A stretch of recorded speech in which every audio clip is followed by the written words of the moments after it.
Chào các bạn, hôm nay mình sẽ hướng dẫn mọi người cách tạo một cái CV đơn giản như này, một cái video gọi là slide thuyết minh đơn giản như này thôi. Đó.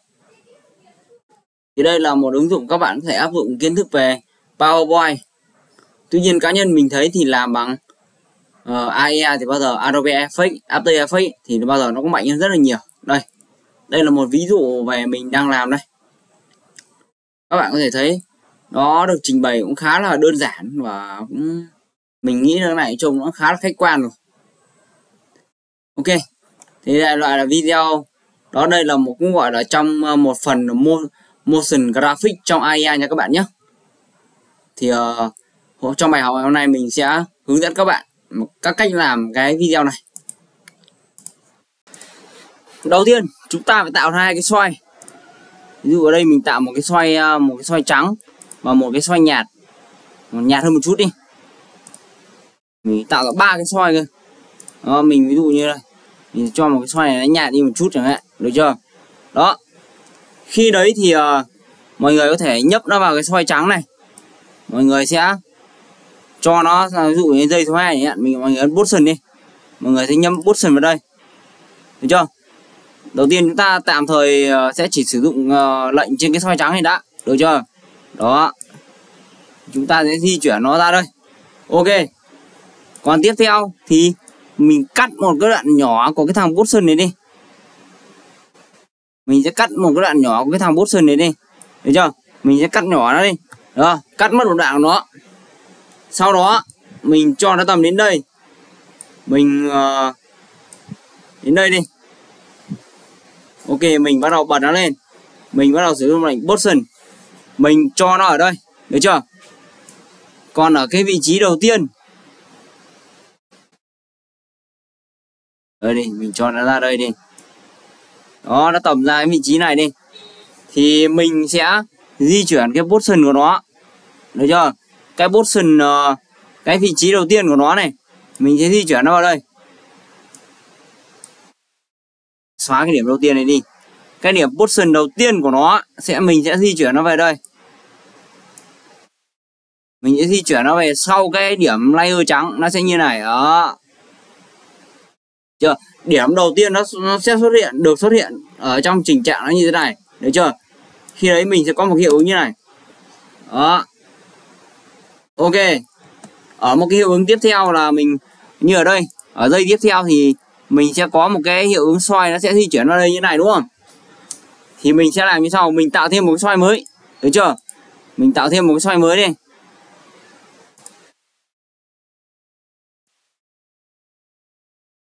Nó sẽ như thế này. Ok. Khi đấy ta sẽ có một cái xoay mới nó như này. Khi cái xoay đấy thì nó phải tầm vào vị trí như này, được chưa? Ở vị trí đầu tiên nó chỉ xuất hiện khi như này nhá. Đây, đến vị trí này đi. Ở vị trí này mình sẽ đặt một cái button, mình sẽ di chuyển nó ra đây. Đó. Mình sẽ di chuyển nó ra đây. Mình sẽ đặt cho nó đây là một cái button, được chưa? Khi đấy mình sẽ di chuyển như này, mình sẽ lại di chuyển nó ra tận đây. Ok. Và như vậy đến đây thì chúng ta sẽ có được cái hiệu ứng như này. Đó. Ok, như vậy là mình đã làm được cái hiệu ứng ở đến cái dây đầu tiên. Ở cái dây tiếp theo là chúng ta sẽ có một cái hiệu ứng như này. Được chưa? Chúng ta sẽ có một cái hiệu ứng mà cái dòng text này sẽ biến ra. Cái ảnh nó sẽ biến ra, đúng không? Cái ảnh này sẽ biến ra. Được rồi. Cái chữ Nguyễn Văn Bính thì mình sẽ để ở bài sau, mình sẽ hướng dẫn mọi người cách là làm sao cho nó xuống được như thế này nhá. Còn bây giờ thì mình sẽ để ở cái text là cái tốc độ nó đơn giản thôi. Được chưa? Ok, ở đây thì mình sẽ mình sẽ thêm một cái bức ảnh. Mình sẽ import thêm một cái bức ảnh, ví dụ như đây. Ok. Mình import cái bức ảnh này xuống, được chưa? Đó. Mình import cái bức ảnh này xuống. Và sau đó mình sau khi mà chúng ta loát cái bức ảnh này rồi thì chúng ta tạo cho nó một cái mask như này, được chưa? Đó. Khi đấy ta tạo cho nó một cái mask như này. Thì ở đây mình sẽ cho nó xuất hiện ở sau khi mà cái layer của mình đã vào đây rồi. Đó, mình sẽ xuất hiện. Đó, ví dụ ở đây đi. mình sẽ di chuyển cái position này vào đây. Mình scale nó lại một ít. Đó, mình cho nó bé bé thôi. Ở đây thì mình di chuyển nó lên. Ok. Mát này, mình sẽ rồi, mặt bạn. Spare. Ở đây sau khi các bạn có cái mát thì các bạn vào cái mát bát, các bạn chọn spare cho mình. Các bạn sửa giúp mình thành các thông số như sau, được chưa? Đó, cái thông số như sau, như hình này thì nó sẽ được một cái kiểu cái dạng nó là hình tròn nha các bạn, được chưa? Đó, mời các bạn sửa các thông số như top chỉ còn bằng 1/10 của bottom, còn left bằng 1/3 của right, thì chúng ta sẽ được một cái hình tròn như thế này nha các bạn. Khi đấy thì mình bắt đầu xuất hiện ở đây, đúng không? Mình sẽ thấy là nó mới hình như thế này. Thì đầu tiên các bạn cho scale. Đây. Thì khi đấy các bạn cho cái lệnh scale cho mình. Scale cho mình nhá. Và đấy là S, được chưa? Các bạn nhấp vào đây. Các bạn cho thành 0 đi. Đó. 0. Các bạn nhấp vào đây. Sau đó cho các bạn cho lên lên đây là khoảng 65 đi. Đó, khi đấy chúng ta sẽ có một cái hiệu ứng như sau.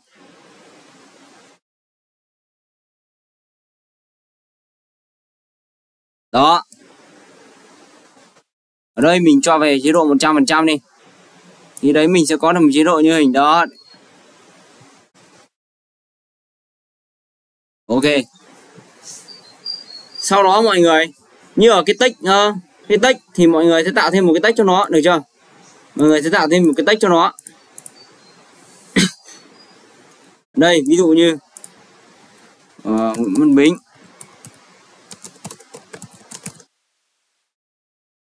Dòng này ví dụ mình thấy nó to quá thì mình sẽ cho nó nhỏ lại như này, được chưa? Bầu thì mình không thích lắm, được chưa? Mình chỉ để như này thôi, đơn giản như này thôi. Ok. Text sau khi đó mọi người di chuyển nó ra đây. Đây mình thấy chữ màu trắng này có vẻ hợp lý hơn. Mình đổi tên chữ thành màu trắng đi. Đó. Văn Bính. Ở đây đi. Thì mình chữ Nguyễn Văn Bính bắt đầu xuất hiện từ đây. Khi đấy thì ví dụ như to như này rồi thì mình mới cần chữ Nguyễn Văn Bính đi di chuyển vào, đúng không?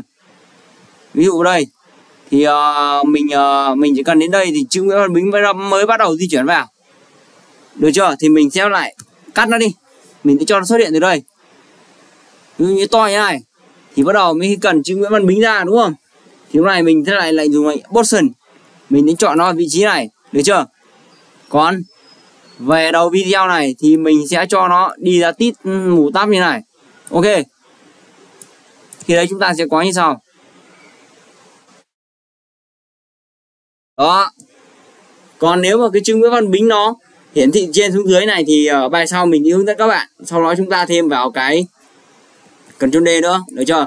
Mình sẽ đổi cho nó đi số điện thoại đây 09132 444 00. Khi đấy thì mình sẽ di chuyển nó như xuống, mình sẽ di chuyển nó xuống đây, mình nhấp vào đây, mình kéo nó xuống, được chưa? Mình xóa cam lốc đi. Ok, như thế này chúng ta sẽ có một cái hiệu ứng mà lúc này sẽ hai cái dòng chữ nó sẽ xuất hiện như thế này.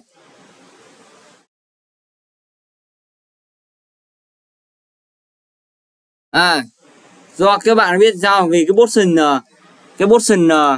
đây, cái position chúng ta làm cho nó thì nó bị biến đổi. Vì vậy mà cái position này đi, mình sẽ phải xóa nó đi. Thì khi đấy thì các bạn có thể thấy là cái position này nó đang cố định như rồi. Thì mình sẽ cái position của thằng này đi, mình sẽ di chuyển nó ra đây. Đó, khi đấy thì mình sẽ có một hiệu ứng như này. Đó. Thì nó hiện được cái thông tin như ở cái đầu video này đi. Đó, nó sẽ hiện thông tin ra như này. Đó. Sau đó tương tự vậy chúng ta sẽ thêm cái hồ sơ lý lịch với lại năm sinh và như thế này, được chưa? Đó, mọi người sẽ tạo. Ok, cũng rất là đơn giản thôi. Tương tự vậy thì các bạn tạo cho mình thêm một cái số các tích về quê quán, năm sinh, họ tên vân vân và hồ sơ lý lịch nó như thế này. Như ở cái tích của cái hồ sơ lý lịch thì ở đây cái tích hồ sơ lý lịch thì mình sẽ cho nó lên trước các bạn nhé. Mình sẽ cho nó xuất hiện trước, vì vậy mà mình sẽ cho ưu tiên nó xuất hiện trước. Đó.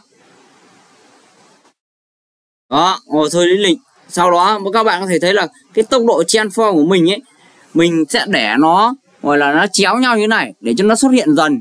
Đó, các text mình sẽ để các vị trí, các position nó sẽ khác nhau để nó tạo ra một cái vị trí khi mà vào trong khuôn hình thì mình sẽ làm được các video như thế này. Đó, mình sẽ có họ tên đi trước và năm sinh và quê quán đi sau. Đó, khi đấy mình sẽ đi đến đây, được chưa? Đó, như thế thì mình đã làm được một cái video này rồi. Và tiếp theo nữa thì mình làm một cái xoay nữa. Mình sẽ cho một cái xoay nó bé thôi, được chưa? Kích thước nó bé, sau đó nó sẽ đi từ dưới lên trên, giống hệt cái com 4 này. Sau khi chúng ta đi đến đây, đó, mình sẽ có được cái giống như một cái lá bảng, nó sẽ đẩy lên đây, được chưa? Đó, ok. Tiếp theo nữa thì mình tạo một cái xoay mới nha mọi người. Ví dụ đây, mình tạo một cái xoay màu xanh đi. Mình sẽ cho nó thành màu xanh đi. Ok. Ok, cái xoay màu xanh thì mình sẽ cho nó lên đây. Thì mình sẽ cho cái tỷ lệ này thấp xuống, được chưa? Mình cho cái này xuống còn khoảng 5 đi. 5 thì nó thành chục này. Mình cho cái này thành 75. Chục này mình cho còn 5. Được chưa? Đó, khi đấy thì mình sẽ tạo thử một cái position nó như thế này đã. Ok, mình thấy nó vẫn còn đây, nó sẽ như thế này. Nếu mà 75, nếu 5 các bạn thấy nó thấp quá thì các bạn cho lên 7 cho mình. Đó, khi đấy thì mọi người sẽ được một cái comment sheet nó như thế này. Ok. Sau khi chúng ta chỉnh ra cái scale như này rồi thì chúng ta mới bắt đầu cho nó, ví dụ như đây, đến chữ quê quán này chẳng hạn, thì bắt đầu nó mới cần xuất hiện, đúng không? Thì mình sẽ lại cắt tiếp nó đi. Mình sẽ cắt lên từ đây. Ví dụ như ở position đây thì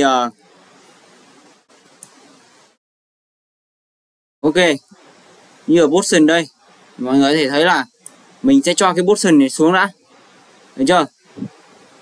Cái điểm đầu tiên, điểm đầu tiên đây, mình phải cho nó xuống hẳn xuống dưới này đi. Mình sẽ đặt nó là cái position. Điểm tiếp theo nữa thì mình sẽ đẩy nó lên đây.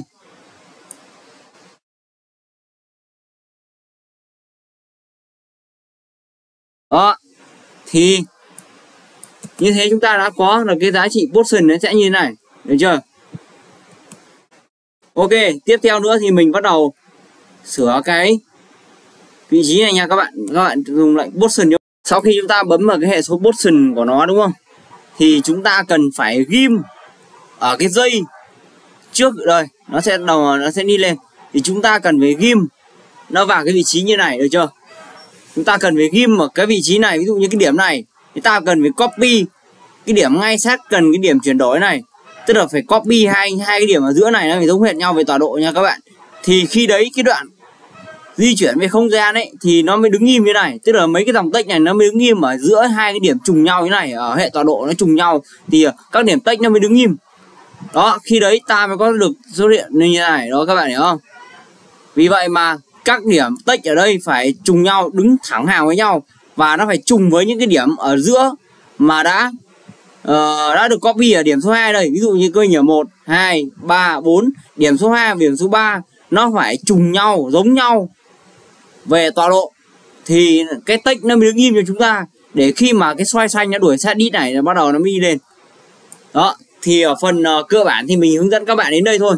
Sang phần nâng cao hơn thì mình sẽ hướng dẫn mọi người một cách chi tiết hơn về cái gọi là cái di chuyển của cái text này, mà chúng ta không cần phải kỳ công gọi là cây frame lắm, position đến như thế này nha.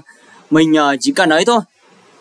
Được chưa? Mình sẽ có một số các thủ thuật và text tiếc thì nó phải thay đổi nữa. Thì khi đấy ở bài video nâng cao ở phần sau thì mình sẽ hướng dẫn các bạn nha.